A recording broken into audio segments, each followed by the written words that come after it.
আল্লাহ পাক আমাদেরকে ভালো কাজ করার জন্য আল্লাহ পাক আমাদেরকে সৃষ্টি করেছেন।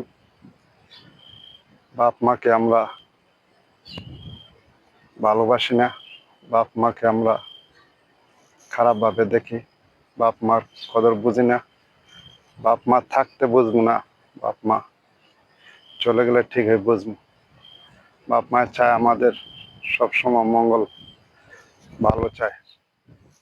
আমরা বাপ মা কিছু বললে মনে করি এটা ভালো না, কথাটা খারাপ বলছে। তা আমরা চাই সবসময় খারাপটা, কিন্তু বাপ মা চায় সবসময় ভালোটা।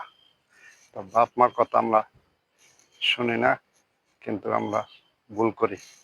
তা আজ থেকে আমরা সবাই আসেন বাপ মাকে খুব ভালোবাসি, বাপ মাকে কদর করি, বাপ মাকে খুব আদর যত্ন ভালোবাসি, বাপ মাকে হাতে হাতে রুকমা দিয়ে খাওয়ানোর চেষ্টা করি, আদর করে একটা জিনিস আন্না খাওয়াই।